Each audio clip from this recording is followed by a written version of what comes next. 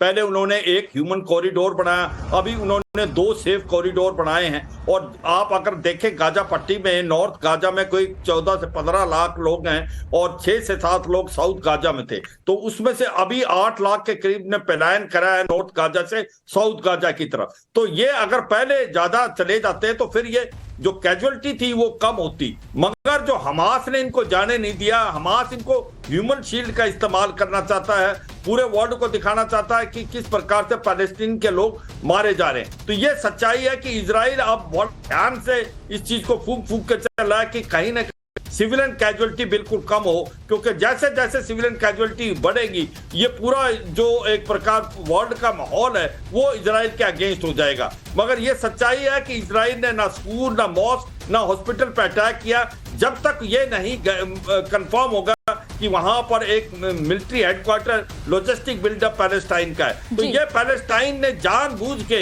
यहाँ इन स्कूलों में, इन हॉस्पिटलों में, इन मॉस्क के नीचे अपने हेडक्वार्टर बनाए हैं और ये पूरे वर्ल्ड में अब ये गलत एक इंफॉर्मेशन वारफेयर और साइकोलॉजिकल वारफेयर दुनिया के सामने सर आ चुकी है और अब हर कोई जानता है कि सच्चाई है क्या। बहुत बहुत शुक्रिया जर्नलिस्ट सिवाच आपका, साथ ही ब्रिगेडियर दत्ता भी आपका भी इस वक्त बहुत बहुत शुक्रिया हमारे साथ जुड़ने के लिए और तमाम बड़ी जानकारी हमारे दर्शकों को देने के लिए। और बड़ी खबर, इजराइल हमास की भी जंग की आंच अब कनाडा तक पहुंच गई है।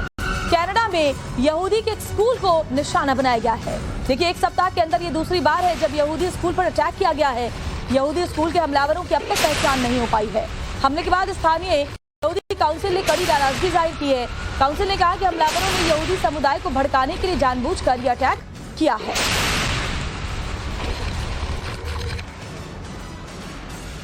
एक हफ्ते के अंदर ये दूसरी मर्तबा है जब एक जूइश स्कूल को इस तरीके से निशाना बनाया गया है, जानबूझकर टारगेट किया गया है इजराइल के अगेंस्ट।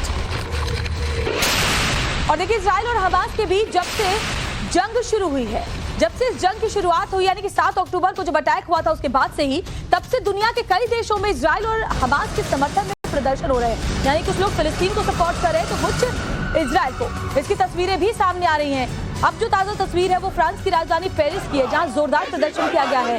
फिलिस्तीन और इजराइल के समर्थक सड़क पर उतरे और आपस में भिड़ते हुए नजर आए। फिलिस्तीनी समर्थकों ने पहले इजरायली प्रदर्शनकारियों पर हमला किया और उसके बाद दोनों ही तरफ के जो प्रदर्शनकारी आपस में झड़प करते हुए नजर आए। तो पेरिस की सड़कों पर देखिए कैसे ये विरोध प्रदर्शन नजर आया है।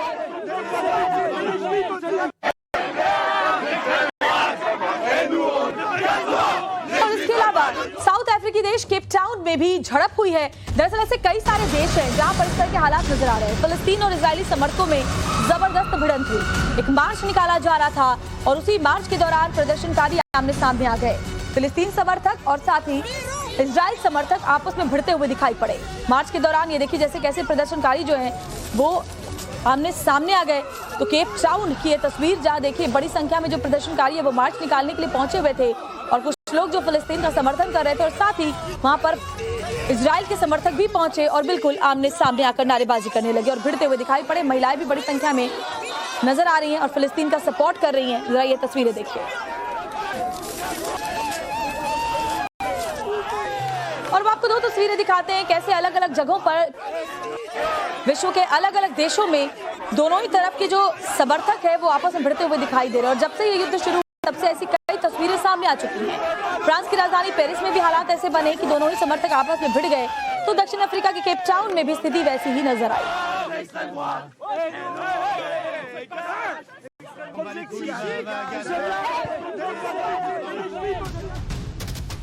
तो वॉर जोन से और साथ ही देश दुनिया की कुछ और बड़ी खबरें लेकर हम फौरन लौट रहे। एक छोटे से ब्रेक के लिए रुकना होगा। ये बड़ी कवरेज जारी है।